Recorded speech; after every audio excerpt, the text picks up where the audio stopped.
Eu terminei preparando uma apresentação relativamente grande, mas para a gente ter um tempinho para conversar. Então sejam bem-vindos, vamos conversar um pouquinho sobre educações, culturas e hackers. Essa minha fala, ela é uma tentativa de síntese do que está nesse meu último livro, chamado Educações, Culturas e Hackers, que é um livro editado pela Edufba, que está disponível para venda no site, e do site do livro e da Edufba, também você tem acesso à versão livre dele, licenciado em Creative Commons, que, aliás, essa é uma política da Edufba, já da editora da nossa universidade, já há alguns anos. Todos os livros publicados pela Edufba, no máximo 6 meses depois, já estão disponibilizados no repositório institucional da nossa universidade. Muito bem, eu dividi essa fala, que é a partir desse livro, em quatro grandes blocos. A ideia desse livro foi sistematizar um pouco as reflexões que a gente vem fazendo ao longo desses últimos anos, no grupo de pesquisa Educação, Comunicação e Tecnologias da Faculdade de Educação da Universidade Federal da Bahia.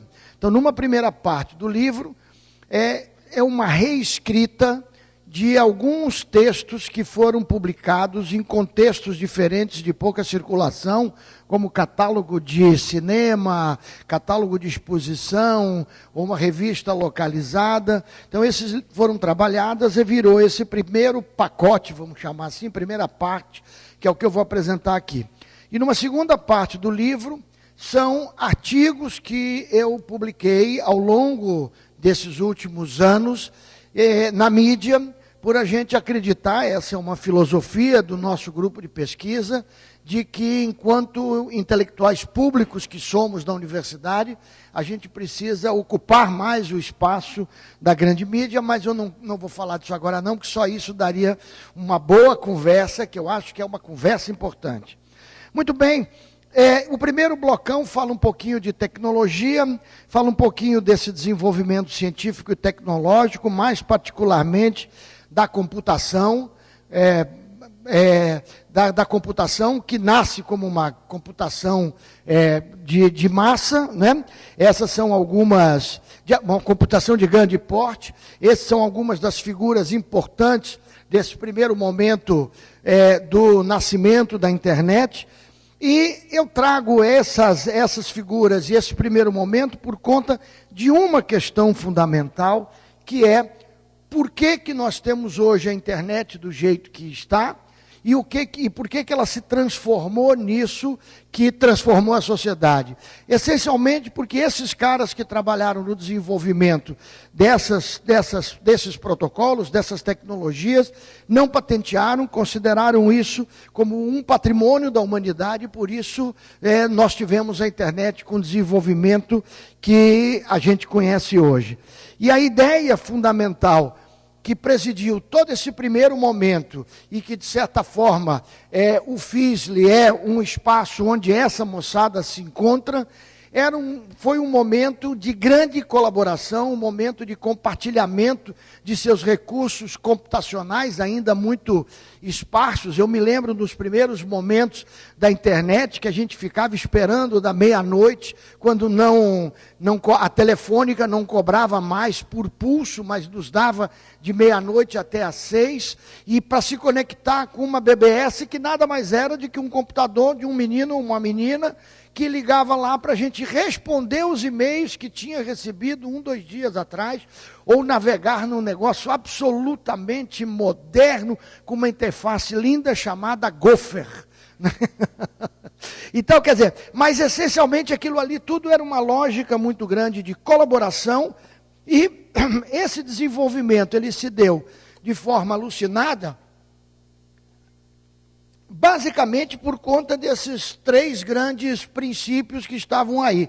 Quer dizer, no primeiro momento que a gente falava na internet, e eu sou um dos que estavam nesse início implantando a internet na Bahia, como coordenador do comitê gestor, a gente tinha que ir para a imprensa para explicar, mas como é que pode a gente conversar de graça com os outros? Porque, na verdade, não era de graça. Havia um compromisso de quem recebia o pacote passar para frente e sem bisbilhotar. Nem era o tema da neutralidade, nem passava pela gente, porque era tão óbvio que ninguém ia ficar olhando nem filtrando dados.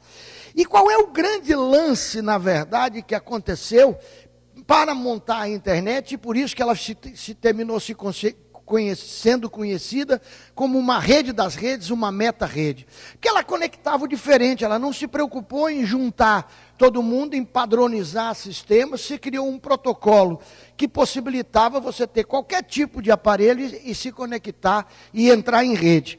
Mas para nós das humanidades, o mais importante de tudo isso não era o fato de que conectava o diferente do ponto de vista dos equipamentos, mas é que ela possibilitava você conectar o diferente do ponto de vista de culturas e de saberes. Essa, inclusive, terminou sendo um mantra, né, do nosso grupo de pesquisa e do nosso trabalho desde aqueles anos 90, quando a gente dizia, para poder chocar mesmo, que a gente não queria a internet nas escolas. Aí todo mundo, porque o que a gente quer são as escolas na internet. Então, aí, agora eu entendi o que é. Porque esse pequeno jogo de palavras, ele é absolutamente fundamental se a lógica é uma lógica de manutenção da distribuição ou uma lógica de produção coletiva a partir dos saberes. Pois muito bem, do ponto de vista tecnológico, o que a gente está observando, e aqui no FISLE, então, as pessoas que estão apontando para esse presente, olhando para esse futuro, o que a gente está vendo é que há uma mudança radical do ponto de vista da tecnologia, há uma mudança muito grande do ponto de vista do que esta tecnologia vai poder fazer nesses próximos anos. Isso é evidente, no FISLE a gente vê toda hora, na Campus Party a gente vê toda hora, nos TED a gente vê toda hora, ou seja, a tecnologia avança de forma avassaladora, mas a escola também. E esse é um grande equívoco daqueles que não entendem o que é escola e o que é educação, de dizer que a escola parou no tempo. A escola não parou no tempo, a educação vem se transformando muito, porém, não tão velozmente como a gente precisaria que ela tivesse se transformado. Ou seja, o que nós temos é um descompasso entre as transformações que a escola vem fazendo, transformações essas, na maioria das vezes, capitaneadas pelos bravos colegas professores e professoras, que, aliás, hoje, na rede municipal de Salvador, entram em greve, e a minha solidariedade daqui de Porto Alegre a eles, e essas transformações não são correspondidas com políticas públicas. E o segundo bloco, então, é começar a provocar a nós mesmos a pensarmos do que é possível se fazer e quais são algumas chaves de saída para isso. E nós trazemos como uma possível chave de saída a história dos hackers. A história do você é o que compartilha. Isso é um capítulo desse livro We Think, do Charles Leadbeater, que é muito bacana, que é a ideia do compartilhamento. Mas aí é importante a gente compreender, e esse é um slide que eu já tenho trabalhado com ele, que quando a gente fala que você é o que compartilha, nós estamos falando que compartilha na perspectiva de compartilhar conhecimento. E não você é o que compartilha numa perspectiva da sociedade do espetáculo, numa perspectiva de dizer, eu só existo se eu apareço.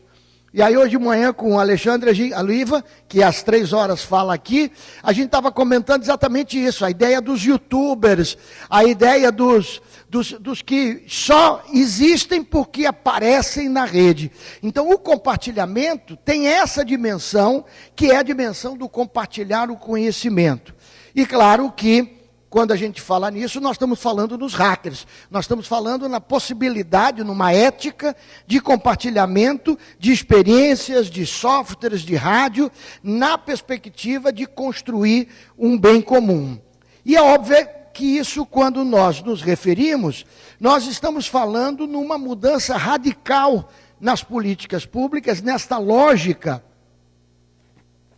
de produzir essas grandes referências de cima para baixo, com intelectuais, qualquer semelhança com base nacional comum curricular é total, e distribuir para que seja seguido por todo mundo. Então, a ideia fundamental é trazer essa experiência dos hackers justamente para poder viabilizar a construção de um ecossistema pedagógico de informação, de comunicação e de produção de conhecimento e não de consumo de informação. Aí, claro, estamos falando na dimensão do aberto. Estamos falando numa perspectiva que tem a ver com o software e o hardware livre e aberto, com acesso aberto, com os dados abertos, com o parlamento aberto, ou seja, uma perspectiva em que esta dimensão do aberto presida todos esses movimentos. E aqui, claro, alguns exemplos, e eu só trago esse aqui, porque estamos aqui em Porto Alegre, a ideia de cidades copyleft, quer dizer, mostrando que essas dinâmicas do código aberto podem ir contagiando o mundo analógico, e o Bernardo Gutierrez fez essa brincadeira aí com as liberdades do software livre para pensar o que seria uma cidade copyleft, ou seja, as nossas conhecidas 4 liberdades do software livre, substituindo software pela palavra cidade. Quer dizer, e aí nós podíamos substituir de cidade por educação, por cultura, por meios de comunicação, ou seja, a ideia de que esses processos e práticas relacionadas à filosofia do software livre vão modificar radicalmente as dinâmicas urbanas, sociais e políticas de nossas cidades. Estamos falando, portanto, de ciência cidadã, de ciência aberta, de ciência cidadã. Estamos falando de uma ciência, uma produção de conhecimento que supere essa dicotomia entre a escassez do passado e a abundância que nós temos hoje disponível. Então, diferente do que muitos pensam e falam, para mim essa abundância de informações é muito bacana, não é ruim. O que a gente precisa é ter um leitor qualificado para fazer essa leitura, e não imaginar que nós vamos ter grandes especialistas que vão fazer essa leitura para o leitor não qualificado. Claro que toda ligação desse debate sobre as chamadas fake news é totalmente vinculado. E isso está mudando, e está mudando radicalmente. Isso é essa semana, dia 11 de julho, no Sapo, Portugal, o comissário europeu para investigação, ciência e inovação, dizendo o que é óbvio. Uma pesquisa financiada com dinheiro público tem que ser disponibilizada em acesso aberto, isso é óbvio. No entanto, isso parece a coisa mais estapafúrdia do mundo, a ponto de ganhar destaques porque o cara falou isso. Quer dizer, aquilo que eu falei no começo, da política que nós temos na Edufba, é extremamente, quase que elementar que um livro produzido por um professor e um pesquisador, que já é pago na universidade, com salário, com bolsa e ainda com financiamento de projeto, o resultado dessa pesquisa tem que ser publicado de forma aberta. O terceiro bloco, é como nós podemos enfrentar os obstáculos que a gente tem para que esses primeiros 2 blocos que a gente falou aqui, certo, possa de fato se expandir na sociedade.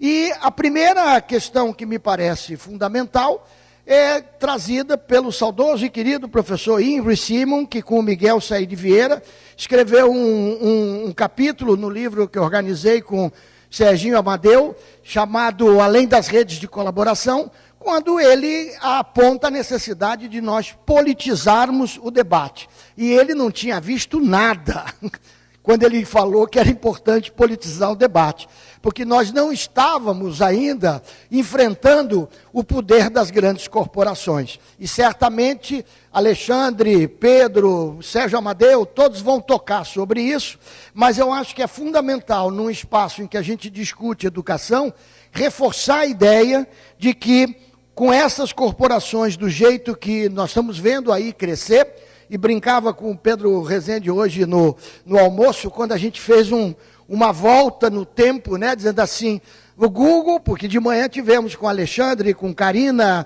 com Cláudia e com Dave, um debate sobre o Google, né, na educação. Quer dizer, o Google, quando chegou como uma alegria para nós, porque com isso a gente atacava o poderio da Microsoft. E aí Pedro levanta, a Microsoft, quando chegou porque derrubávamos o poderio da IBM. Quer dizer, então, na verdade, nós estamos o tempo inteiro lutando, assim como no FISL 18, segundo Alexandre Oliva, ele está bem maior do que o FISL 1.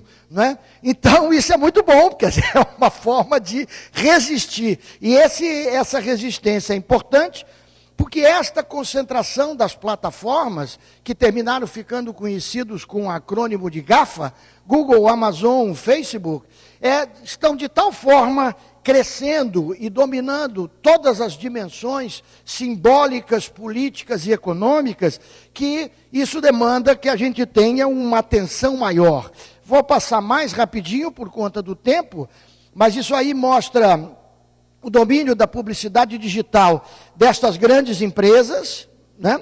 É absurdo o duopólio Google, Facebook, do ponto de vista da publicidade. Isso aqui mostra as reservas destas grandes empresas nos Estados Unidos e fora dos Estados Unidos, mostrando então que são de fato poderios econômicos. Claro que isso tem desesperado, porque batem todos os recordes possíveis. Esses são os dados da Alphabet, dono da Google, Amazon, Apple. E o que a gente tem observado nisso é que o que termina acontecendo, e o professor Marcos Dantas, nosso colega da Federal do Rio de Janeiro, chama isso de mais-valia 2.0, porque nós trabalhamos alucinadamente, dando cliques, likes e tudo mais, para estes caras aí serem os 5 maiores, as 5 maiores riquezas do mundo. Né? Claro que isso preocupa, né? E os países começam a se preocupar com essa questão. Há uma manipulação desses dados, inclusive, aí uma matéria na Folha mostrando que a Google financia pesquisas exatamente para apontarem resultados favoráveis à empresa.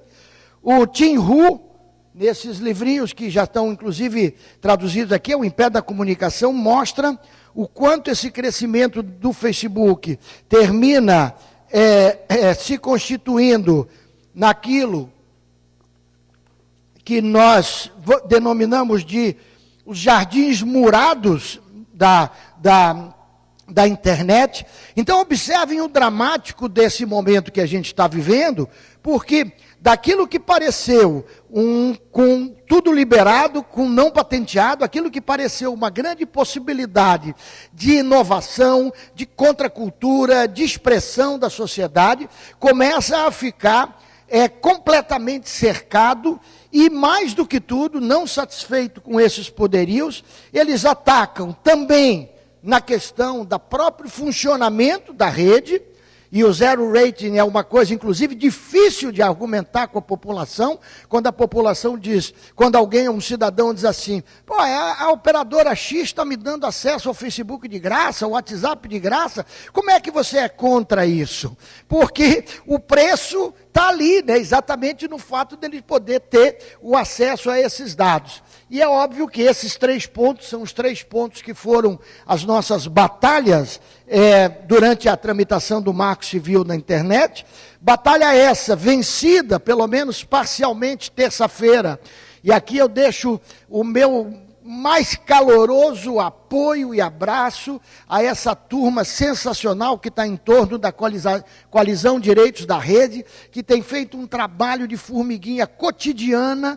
Foram não sei quantas audiências públicas para construir esse PL da proteção dos dados pessoais, coisa que se conseguiu a partir da relatoria do deputado Orlando Silva e da aprovação imediata no Senado Federal, na terça-feira passada, desse projeto. Isso é muito importante.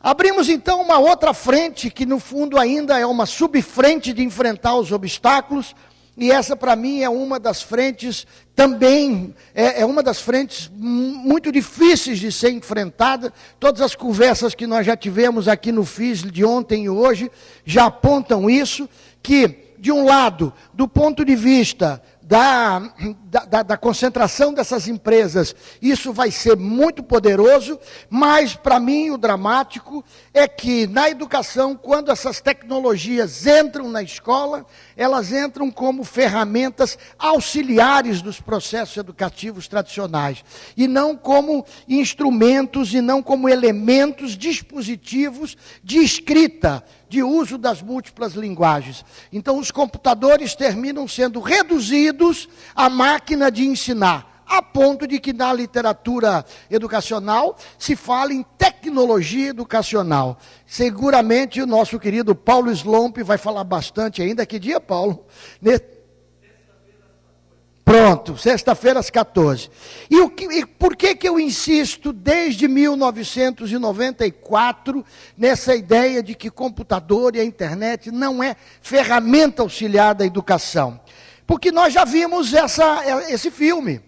Nós já vimos isso acontecer com o livro, que virou didático, com a televisão, que virou televisão educativa, e que ninguém aguenta a televisão educativa no sistema tradicional de televisão educativa, que no fundo é uma aula pela televisão, os portais educativos, as plataformas educativas, e o que termina acontecendo é que evolui a tecnologia e evolui o uso delas na educação. E essa evolução se dá porque o objetivo maior das políticas é colocar a pedagogia dentro do equipamento, e não a pedagogia no lugar onde ela tem que ficar, que é num professor e numa professora qualificada para usar um computamento, que é uma máquina para usar um equipamento, que é uma máquina de processamento. Então você reduz a máquina, reduz a capacidade operacional da máquina, porque na verdade o que você quer é que ela se constitua ali apenas como um equipamento, como uma tecnologia educacional, pedagógica. Ou seja, você, com isso, facilita, entre aspas, o trabalho do professor e da professora, mas, na verdade, você não transforma a educação naquilo que ela precisa ser, que é um espaço de produção e não um espaço de consumo de informação. E, obviamente, não vou me alongar, porque hoje de manhã a turma já fez isso, certo? O que nós estamos vendo nesta perspectiva de facilitar os processos é uma dominação total, uma penetração total do Google e o Google for Education dentro das diversas instituições. São secretarias de estados fazendo acordos. Para vocês terem uma ideia, e o dramático da situação é ver na Bahia o governo de Rui Costa do PT, cujo secretário é nada mais nada menos do que Walter Pinheiro, um ícone do Fórum do Software Livre, quando na Câmara dos Deputados e depois como senador trabalhava na perspectiva de software livre, assinarem acordo de cooperação com a Google, sendo que o governador orientado vai para a imprensa, inclusive nos mecanismos oficiais, dizendo que é o maior acordo que a Google fez com o sistema público no mundo. Coisa maravilhosa, né? O maior acordo que a Google fez com o sistema público no mundo. E é isso que estamos vivendo lá, sob o comando deste secretário. E isso está acontecendo em tudo que é lugar. Hoje de manhã, no nosso debate ali no espaço, foi bem colocado pela essa turma toda que está aí na fotografia. E agora um último bloco, como enfrentar isso aí, mas para além da reação. Eu não sei se vocês têm a mesma sensação de que eu tenho, mas nesses últimos anos nós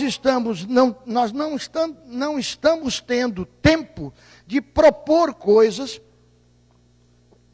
porque nós estamos sendo tão atacados por todos os lados, que a única forma de resistência que a gente tem tido é reagir a esses ataques.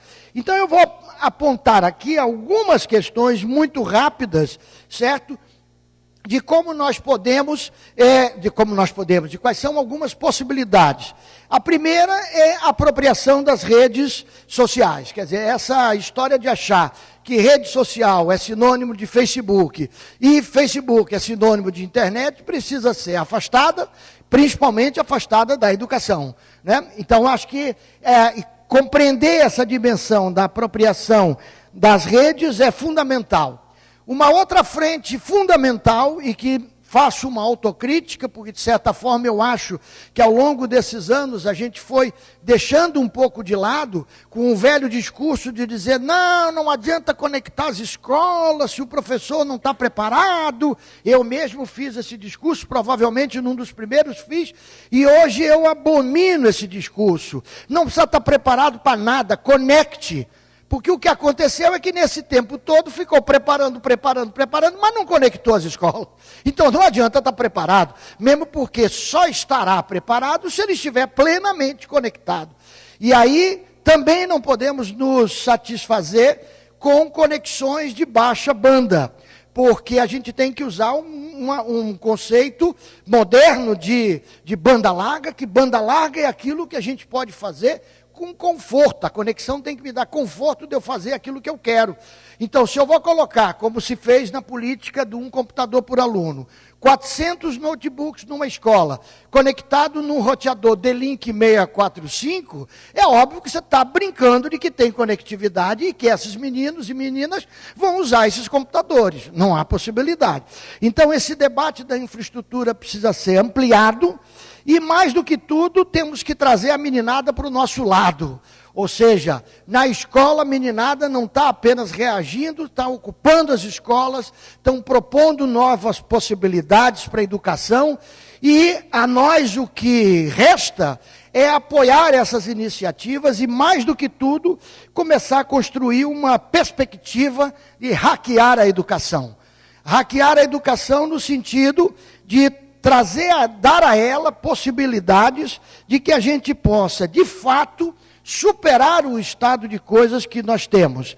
Observem essa mensagem, eu não conheço esse livro, mas eu recebi de uma mestranda, Denise Andrade, essa frase que eu acho ela sensacional, porque ela dá exatamente a dimensão do problema.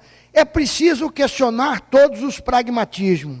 Na pedagogia, mais do que em outras áreas, é preciso evitar permanentemente aquilo que funciona e que nunca é uma validação suficiente.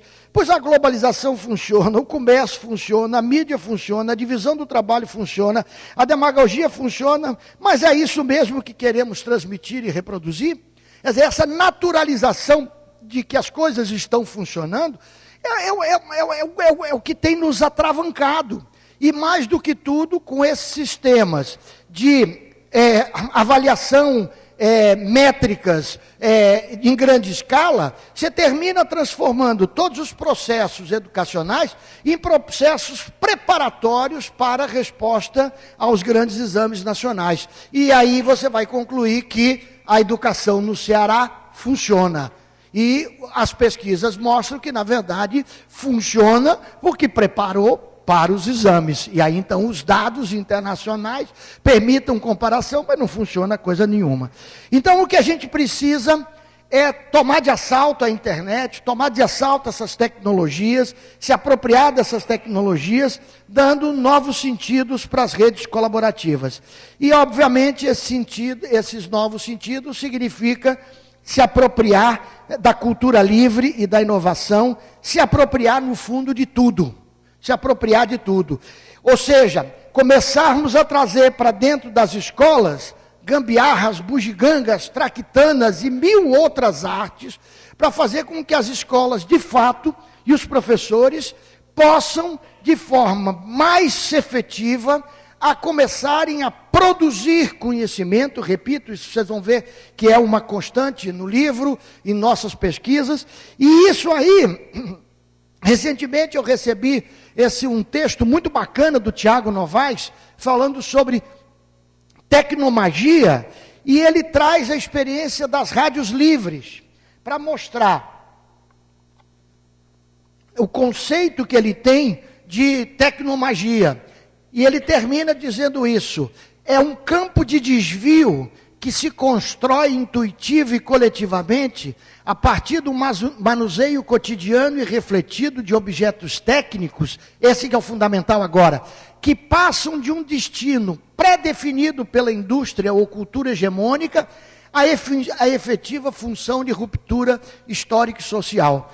Ou seja, aquilo que a gente chama mesmo de apropriação da tecnologia. Pegar a tecnologia na mão, certo? Desmontar esses devices, esses aparelhos, remontar, trabalhar com as coisas que estão sendo aí, esses lixos tecnológicos, que depois ainda traz um problema secundário, e que nem é secundário, questão ambiental.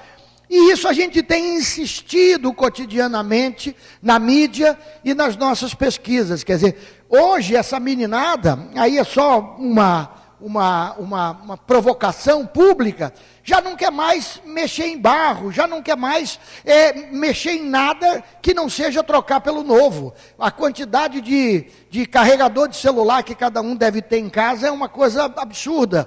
Precisamos dar solução para essas coisas. Não temos mais nada, praticamente não reutilizamos nada. Ou seja, tudo no primeiro problema é trocado, não é dado uma segunda solução, não é dado um segundo uso. Ou seja, é uma política de estímulo ao consumo, e obviamente nessa perspectiva da naturalização, esse consumo é consumo de produtos, mas é também consumo de informações, e com isso a gente termina não tendo possibilidade de fazer uma leitura desconfiada de tudo que é posto.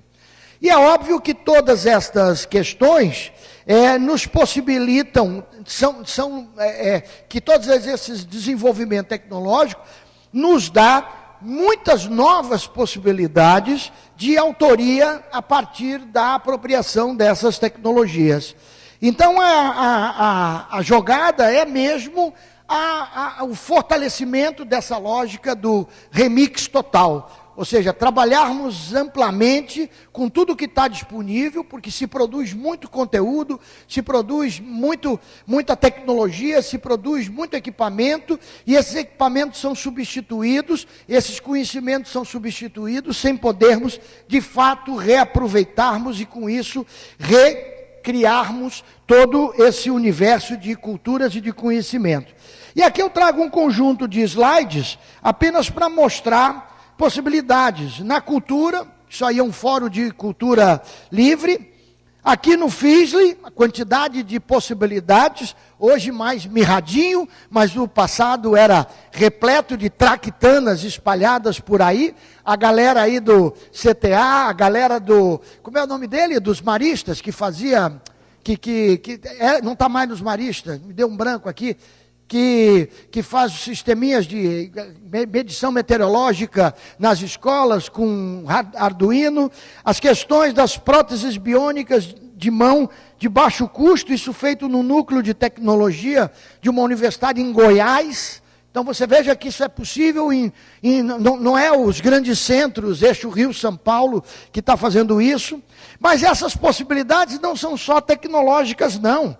Estamos falando aí também de possibilidades articulando outros saberes e outras comunidades. Aí isso no meio é um maravilhoso abridor de garrafa, um tosco pedaço de pau e um parafuso, vira um abridor de garrafa nas praias da Bahia. Ali em cima é um pequeno trio elétrico para vender música no Tecnobrega, no Pará. Percebe? Esse aí é o Pei Murai, que é um cara genial na Bahia, que faz instrumentos e trabalha com os... Não é o Paulo, nos Estados Unidos, produzindo música, instrumento musical a partir de pneu. Aqui um micro trio elétrico no Carnaval da Bahia, construído pela moçada lá, com equipamentos e restos de carrinho, de brinquedo dos filhos, provavelmente. As experiências com Raspberry Pi, e outras alternativas sem tecnologia, hortas comunitárias, trabalhos coletivos, e obviamente trazemos aqui a nossa grande homenagem ao grande Paul Singer, que nos deixou e que eu tenho uma alegria, fico todo arrepiado, quando entrava nessas salas aqui do FISLE e via a moçada do Software Lead fazendo e o velhinho ali sentado na mesa para falar, e ele falava sempre por último, e com a sabedoria e a importância dele, terminava a conferência deles dizendo assim: eu gosto de vir para o software livre, para o Fórum do Software Livre, porque aqui eu aprendo muito com essa meninada. Genial! Ficou durante os 8 anos do governo Lula e os anos do governo Dilma, quietinho lá na Secretaria de Economia Solidária, fazendo um trabalho magnífico, trabalho esse que está aí, visível, né? Porque essa dimensão da produção colaborativa, articulada em rede, está no Brasil todo espalhada, porque um monte de gente está fazendo coisa, inventando coisa, fazendo essas invencionices. Nós temos um projeto chamado Conexão Escola Mundo, certo? E com isso eu chego perto do final, onde a gente quer, na verdade, partir do chão da escola, propondo um outro sistema que oriente as práticas e políticas públicas.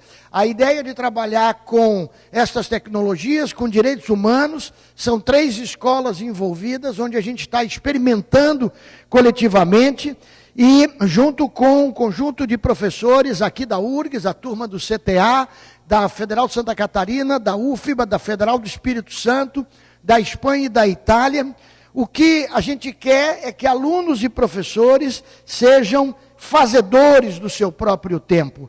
E óbvio que isso significa articular essas coisas todas. Quer dizer, é uma rede colaborativa, é acesso, é professor fortalecido, é remixagem, é artesania, resgatar essa dimensão artesã do trabalho educacional e não essa lógica industrial dos agora vocês já devem estar ouvindo por demais essa história dos sistemas, né? Que são esses grandes grupos editoriais e educacionais que criam os sistemas que distribuem pelo Brasil inteiro e o professor só faz reutilizar, replicar esse material. Portanto, o que nós estamos falando no nosso grupo de pesquisa e as nossas produções teóricas apontam exatamente para a ideia e a necessidade de fortalecermos o ativismo, a mobilização, a participação social. E com isso, a gente imagina que seja possível promover radical transformação na educação no país. E essa radical transformação na educação só vai acontecer se nós não pensarmos nesta lógica centralizada de uma educação única, padrão, que vai ser seguida por todo mundo, mas pensarmos exatamente nessa ideia de educações, ou seja, nessa perspectiva plural, plena da educação, em que a gente possa efetivamente fortalecer professores e professoras, alunos e alunas e a comunidade para fazer a escola um rico espaço de produção de culturas e de conhecimentos e não um espaço de mera reprodução das informações produzidas de forma centralizada. Muito obrigado. E agora temos tempo para conversar.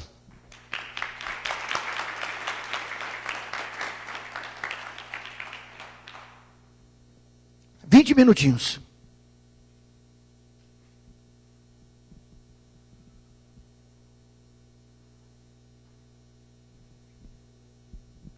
Boa tarde, professor.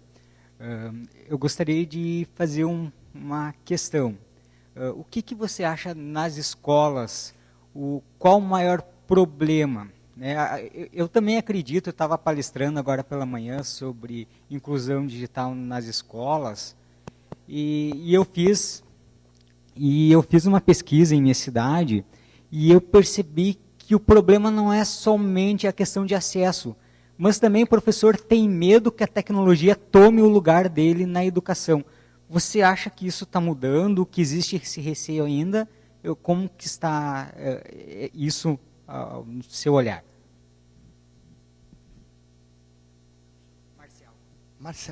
Marcel, alguém quer continuar aqui ou abrir por outro? Eu acho que está mudando. Mas, como eu falei, lentamente. Eu acho que a gente precisava ter uma aceleração nessa mudança. E por que essa mudança é lenta no meu ponto de vista?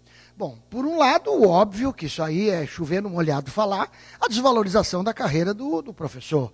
Quer dizer, é óbvio que, se você observar o que vem acontecendo nos países que são tidos como referências nas grandes testes internacionais, PISA, etc. e tal, em que a educação vai bem, que basicamente a grande referência é a Finlândia.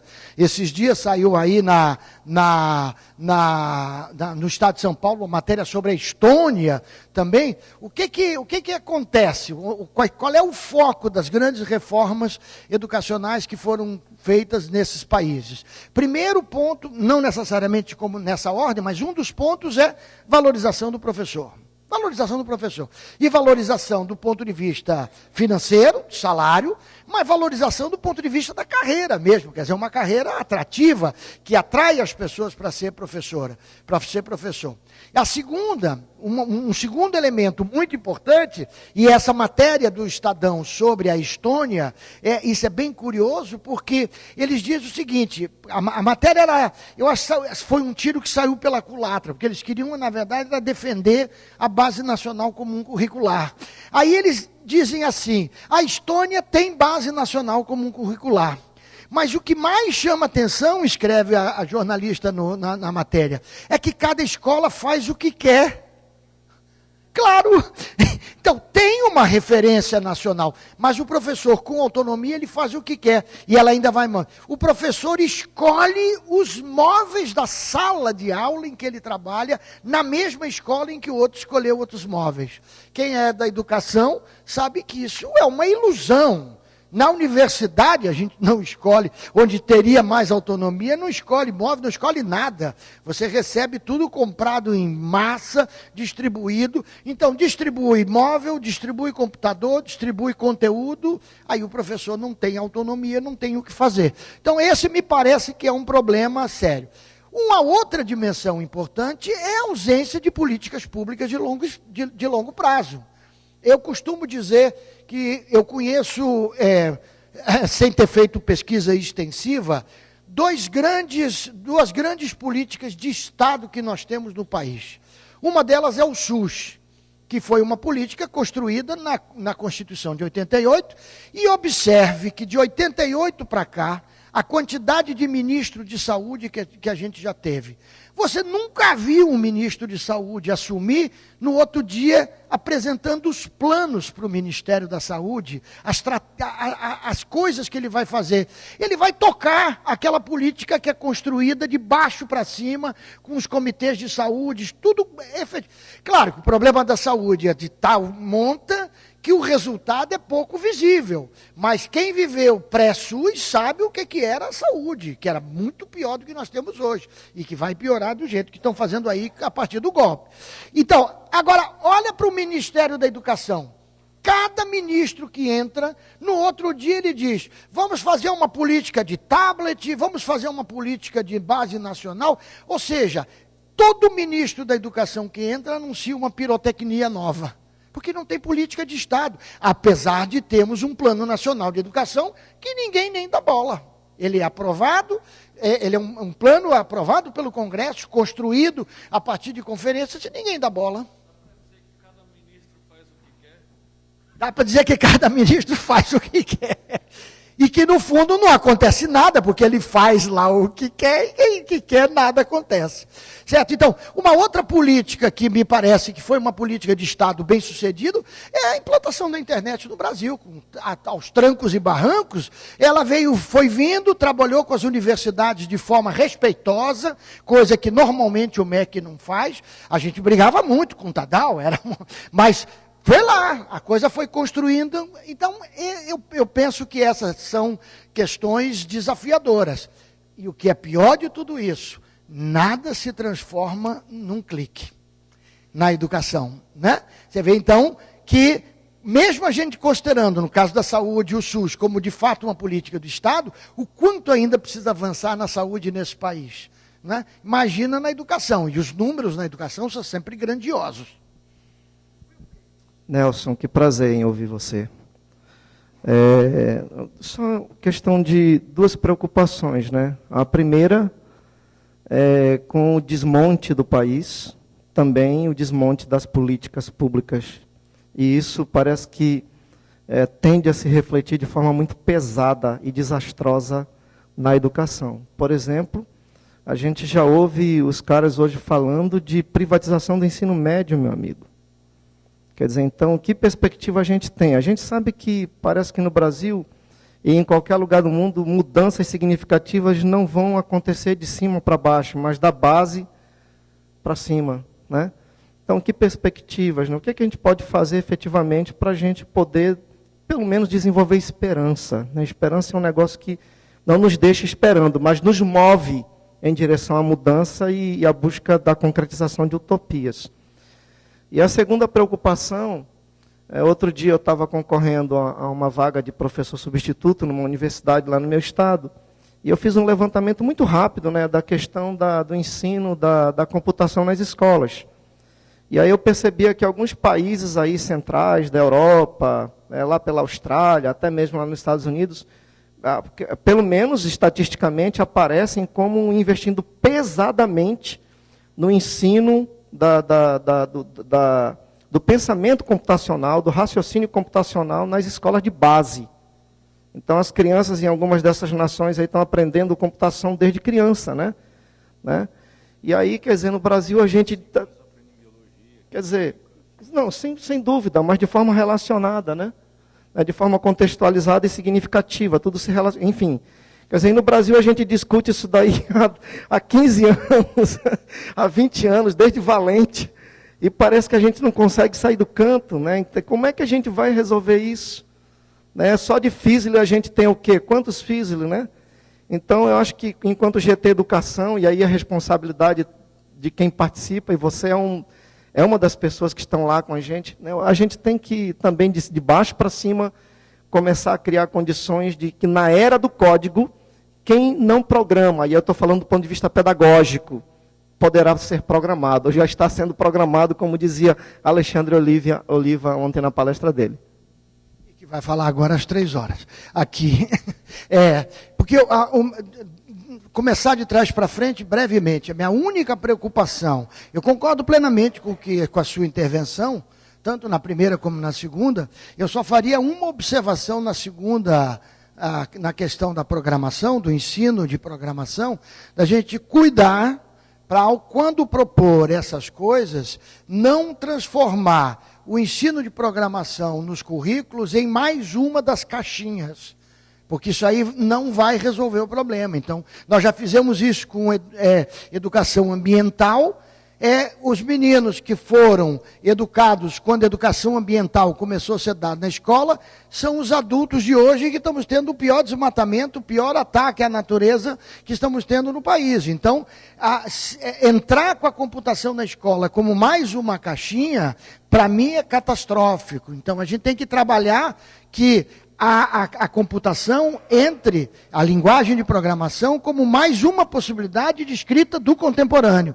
E aí da escrita da biologia, da química, do ambiente, do português, da matemática.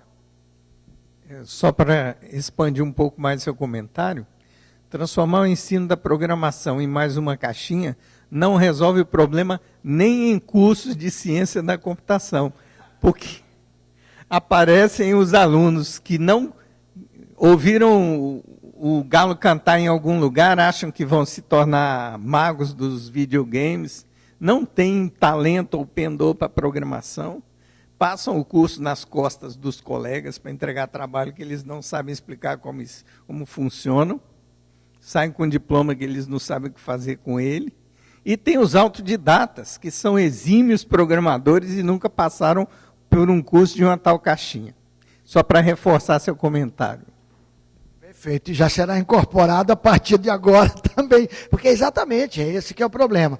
E a questão da esperança, eu acho que é fazer o que nós estamos fazendo aqui, quer dizer, está fazendo 18 com toda dificuldade, vamos continuar fazendo, vamos batalhar para que as campanhas, né, Marcelão, tenham mais visibilidade nos candidatos que a gente acredita. Marcelo Branco é uma referência nesse trabalho de campanha, de uso de redes na campanha, porque o que acontece é que se a gente ficar na mão da mídia, da grande mídia, a gente já sabe o que vai acontecer, né? Eu estou preparando uma aula que eu dou quinta-feira que vem, naquela disciplina, o golpe e o ataque à democracia no Brasil, sobre a comunicação. Quer dizer, no dia que a Boeing comprou a Embraer, o Globo dá uma manchete desse jeito. Embraer, não, como é? Eu tenho aí, a Embraer será modernizada e avança a partir da aproximação com a Boeing. Né? Quer dizer, essa é a mídia de massa que fala da venda do pré-sal, da venda da Boeing, da eleição que vem aí, dos candidatos, da rede, da proteção dos dados pessoais. Quer dizer, é enfrentar tudo isso a partir desse trabalho de formiguinha e do trabalho coletivo. Terminado o tempo, obrigado, e Alexandre Oliva daqui a pouquinho. Obrigado.